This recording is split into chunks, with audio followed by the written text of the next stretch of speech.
Alors bonjour. Bonjour. Tout d'abord, j'aimerais savoir qu'est-ce que l'on trouve en Provence que l'on ne trouve pas ailleurs finalement.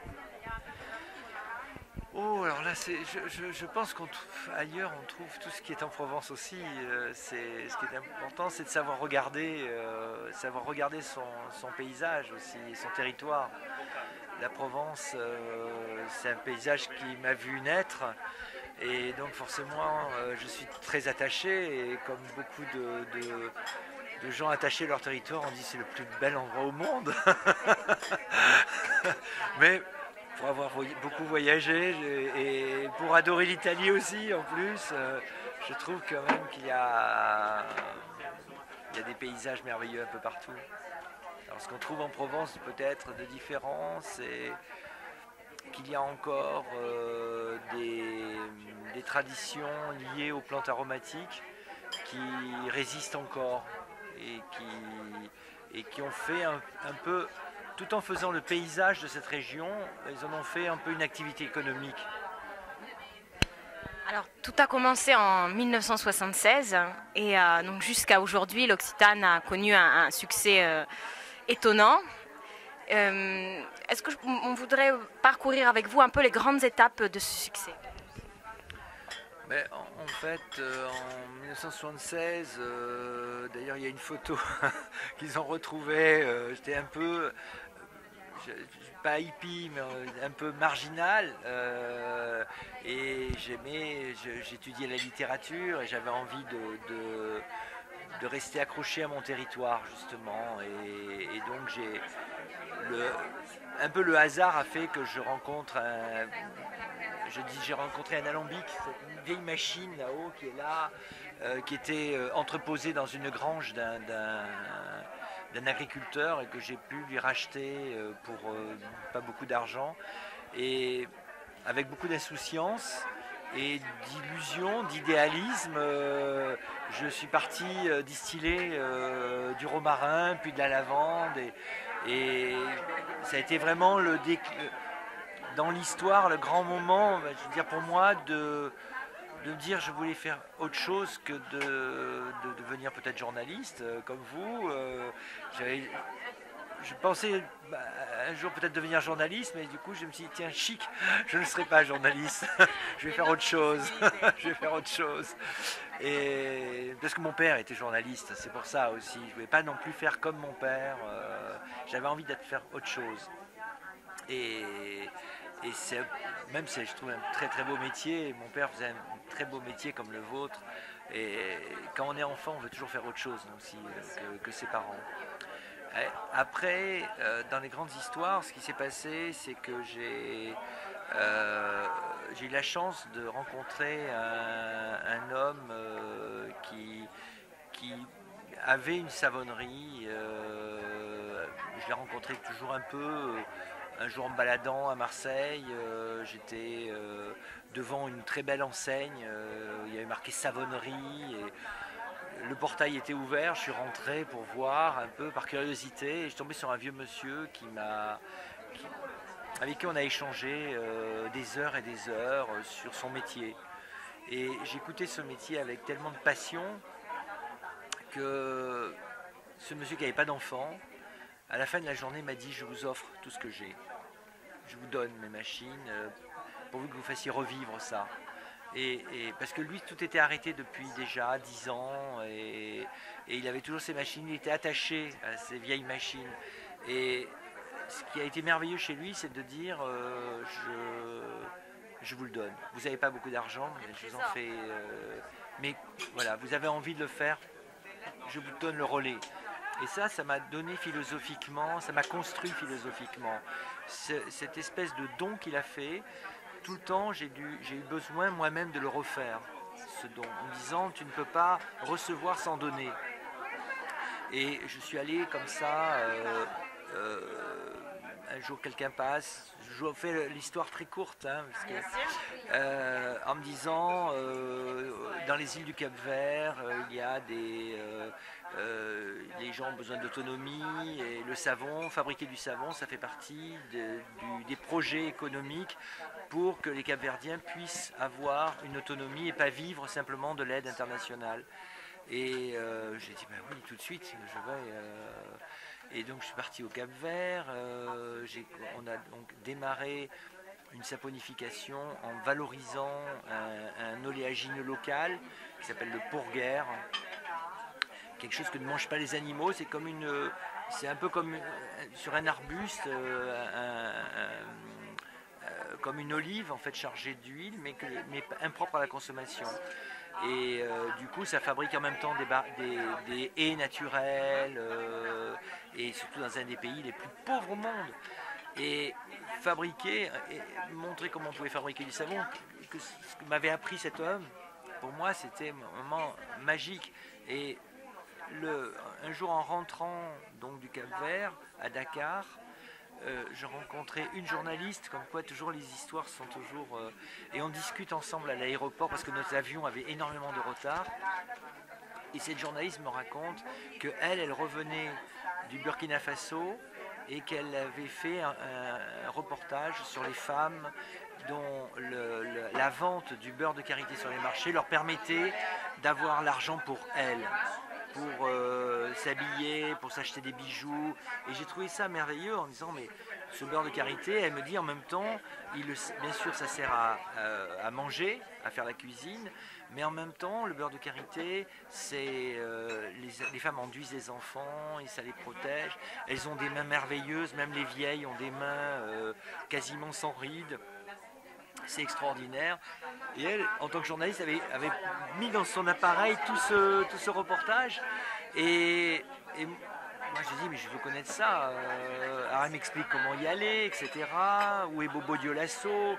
Et au lieu de rentrer à Marseille, j'ai trouvé un avion pour l'Afrique de Dakar pour aller au Burkina Faso. Et je suis parti au Burkina Faso à la rencontre de son reportage qu'elle m'avait raconté. Et j'ai vu effectivement tout ce qu'elle m'a raconté. Et j'ai construit en disant, mais comment avancer là-bas quand on est idéaliste, qu'on veut aider les autres, quand on est jeune, on a envie de ça, c'est important. Moi, je le porte toujours, même en étant beaucoup plus âgé, en disant, il faut garder de l'idéal tout le temps. Et j'ai rencontré là-bas, dans les 3 jours où j'étais, je suis allé... en fait, c'est toujours les choses pour vous raconter la vraie histoire. Quand on est à Bobo Dioulasso, quand on veut manger, quand on est un occidental, il faut faire très attention à ce qu'on mange.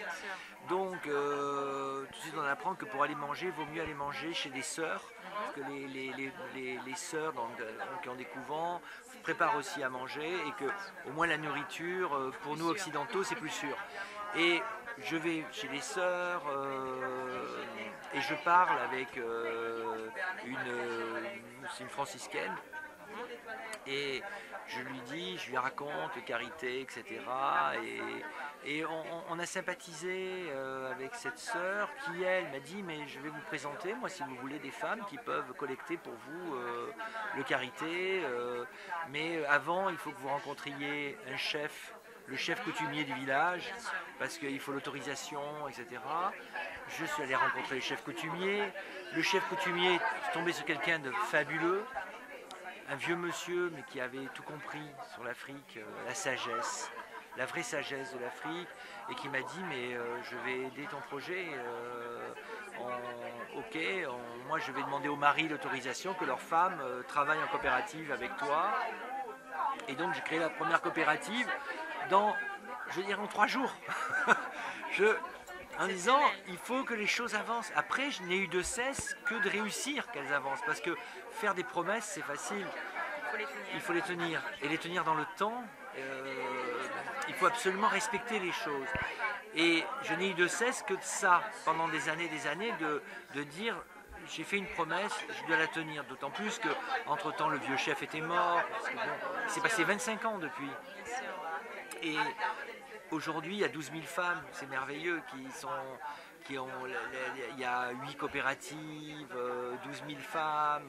J'y étais il y a encore un an avec la fondation. On se dit, bon, ça va, je suis un peu fier de ça. Et je remercie la journaliste, je remercie le chef, je remercie les sœurs. C'est ça la solidarité aussi, c'est de c'est d'être tous ensemble pour faire quelque chose. Et là, vraiment, ça a été tous ensemble. Et donc pour moi, l'histoire de Carité, il y a 25 ans, dans l'histoire de la marque L'Occitane, c'est quelque chose qui a été fondamental. Parce que ça a apporté une dimension philosophique à la marque, qui était de dire on n'est pas là pour faire simplement un produit parce qu'il est bien, on respecte aussi sa tradition, son histoire, l'être humain qui est avec. Et quand tout ça mis à bout est respecté, on peut être fier de dire voilà, on commercialise un produit en disant ben voilà, il est bien pour la peau aussi, et le Carité, c'est vrai que c'est un merveilleux produit, mais sans tout ce qui va avec, ce n'est qu'un merveilleux produit. Bien sûr, absolument. C'est ça du coup. Alors après, ben, dans l'histoire de l'Occitane, en fait, vous allez retrouver toujours les mêmes choses, les mêmes structures, où il y a une vraie tradition, l'immortel en Corse, où moi c'est toujours une rencontre avec un homme ou une femme qui me raconte les traditions. Alors, parce qu'il les fait encore, et moi je m'intéresse aux gens, je m'intéresse toujours aux autres. Et quand je vais en Corse, je ne vais pas à la mer simplement me baigner. Moi ce qui m'intéresse, c'est rentrer dans les terres et de voir, de comprendre, de rencontrer des gens. Et là, c'est pareil, j'ai rencontré un monsieur qui avait pareil, un vieil alambic, et qui lui coupait l'immortel. Je lui ai demandé, mais à quoi ça sert l'immortel? Si on n'a pas la curiosité et l'envie de partager avec un autre, rien ne se fait. Et j'ai appris il y a 11 ans de ça, c'est pas vieux 11 ans, que cet immortel c'était un produit merveilleux pour traiter contre les coups. Et donc si autant d'actions, s'il est encore plus efficace que l'arnica, il y a quelque chose. Ramener ce produit à l'Occitane, on fait des analyses et puis on découvre les propriétés de l'immortel en fait. Et on a fait une gamme qui a un succès énorme, mais qui est toujours dans ce même respect permanent, qui fonctionne. Aujourd'hui, il y a toujours cet homme, bien sûr, mais il y a 8 agriculteurs avec qui il y a des contrats de partenariat durable. On cultive en fait aujourd'hui l'immortel sur place en Corse, dans le respect aussi de l'environnement. Du coup, on fait du bio. Du coup, tout est logique en fait. Quand on tire quelque chose, il faut aller. C'est facile d'aller au bout. Il faut être logique simplement et respectueux de A à Z. Et aujourd'hui, il y a, au jour d'aujourd'hui, 50 hectares d'immortels plantés avec des Corses. C'est pas facile de travailler avec les Corses théoriquement, mais en fait, on s'aperçoit que on peut très facilement travailler dès l'instant où on respecte aussi tout ce qui se passe. Et eux-mêmes trouvent, aujourd'hui, c'est incroyable, j'étais en Corse il n'y a pas très longtemps cet été, on va manger au restaurant, un peu tout, les gens qui parlent, l'immortel c'est devenu le débouché économique de la Corse. Tout le monde veut faire de l'immortel maintenant en Corse. Les Corses, je parle, parce que c'est devenu pour eux en disant, mais moi je vais planter de l'immortel, allez, je vais planter de l'immortel. C'est incroyable, incroyable. Comme quoi, quelque chose qui était ténu, tout petit, qui était encore une vraie tradition, dès l'instant où on tire le fil avec beaucoup de respect, eh bien on en refait quelque chose qui se développe économiquement. Et moi, je trouve que c'est ça qui est merveilleux à faire. Bien sûr. J'aimerais qu'on s'arrête encore 2 petites minutes sur la fondation, justement la fondation L'Occitane. Quelle est la mission de cette fondation ? Alors, la fondation a été donc créée il y a 8 ans, je ne me rappelle jamais, pour en fait recristalliser toutes les actions que menait l'Occitane depuis plus de 30 ans et de les organiser un peu plus. Moi, c'est vrai que on avait déjà mis du braille sur les étiquettes, des salariés de l'Occitane, du coup, avait fait une association pour permettre à des enfants non-voyants de venir en Provence, mais une association s'est faite sur son temps de vacances. La fondation, elle, a permis de salarier des gens, d'organiser, d'aller plus loin encore, ce qui était fait d'une façon un peu passionnée et grâce à la fondation, est fait d'une façon structurée. Et moi j'avais fait beaucoup d'autres choses. j'avais jamais fait de publicité, mais quand il y a eu le journal Macadam Journal, journal c'était des sans-abri, enfin des sans-emploi surtout, qui vendaient le tout premier journal et tout, j'avais dit il faut les soutenir. Donc moi j'ai soutenu plein de causes longtemps, tout au long de l'histoire, et la fondation n'a pas pu garder tout. Disant il faut qu'on se concentre sur 2 ou 3 sujets, pas plus, parce que on va se perdre sinon. Et j'en ai fait en Afrique, j'avais avec un chanteur qui s'appelait Balavoine. Il avait lancé, c'était un chanteur français, bon, je sais pas, c'est vieux cette histoire. Lui s'était passionné pour l'Afrique, d'ailleurs il est mort en hélicoptère pendant le Paris-Dakar, je crois. Et il avait lancé des puits. Au Sahel. Du coup, j'avais participé aussi avec lui jusqu'à sa mort. On avait toujours plein d'actions comme ça toute l'année. J'avais une péniche d'ailleurs qui est toujours en photo là, je l'ai dans le reportage, où le rôle de la péniche c'était de sensibiliser contre les pollutions des rivières, des canaux, rivières. Il y avait des dizaines et des dizaines, et la fondation du coup a dit bon, voilà, on se concentre, on met beaucoup d'argent sur le monde de la non-voyance, de l'argent sur le développement économique des femmes en Afrique, ce qui était quand même important, parce qu'il faut pouvoir financer un centre de production, il faut pouvoir financer un centre d'alphabétisation, et donc mettons plus d'argent avec moins un éventail moindre. Voilà. Alors, on pourrait bien sûr donc parler des heures de l'histoire de l'Occitane, parce que c'est tellement merveilleux, tellement plein d'étapes, plein d'histoires. Et maintenant, si on regardait vers le futur, que voyez-vous pour le futur de l'Occitane et quels sont vos grands projets pour l'avenir? Alors comme j'arrive à la soixantaine, mon vrai projet, mon vrai projet quand même, c'est ce sens un peu des transmissions de valeurs. Je pense que c'est un peu réussi, parce que quand je vois les équipes de l'Occitane, tous ceux qui travaillent à l'Occitane, et maintenant ils sont bien nombreux, partout où je vais dans le monde, je m'aperçois qu'il y a ceux qui y travaillent, ils sont heureux d'y travailler parce qu'ils travaillent dans une société qui a des valeurs. Et ça c'est important, et que le futur, c'est vrai que c'est continuer à savoir regarder un petit peu des valeurs à préserver, des valeurs de tradition. Moi j'aime bien les traditions liées de toute façon à la beauté, je trouve que c'est important. Là on s'investit beaucoup en ce moment sur le Brésil, sur justement ces traditions au Brésil, mais en disant il faut qu'on aille plus loin. Et tout ce qui va être produit là, tout ce qui va être commercialisé là doit être produit jusqu'à la moindre bouteille, étiquette, formule, pour permettre de valoriser complètement un territoire aussi. Et développer sur un marché, effectivement, un marché en pleine effervescence, qui est le Brésil aujourd'hui, de développer une gamme de produits avec du sens, de l'éthique, et pas simplement le désir de faire du business. Et que je pense que les deux peuvent bien marcher ensemble, dès l'instant où on respecte d'abord. Si on est respectueux d'abord, après, l'Occitane, ça fait 35 ans d'existence, elle n'a jamais été attaquée, parce que c'est respectueux, et c'est pas avec du marketing qu'on fait du respect, c'est avec de la sincérité qu'on fait du respect. Et dès l'instant où je dis à chaque fois une histoire vraie, c'est pas moi qui ai trouvé le nom Une histoire vraie d'ailleurs, c'est une agence de publicité qui a trouvé le nom. Mais en fait, c'est une évidence à un moment. S'il n'y a pas une vraie histoire, s'il n'y a pas un vrai truc derrière, il ne peut pas y avoir de suite. Il ne peut pas y avoir d'avenir.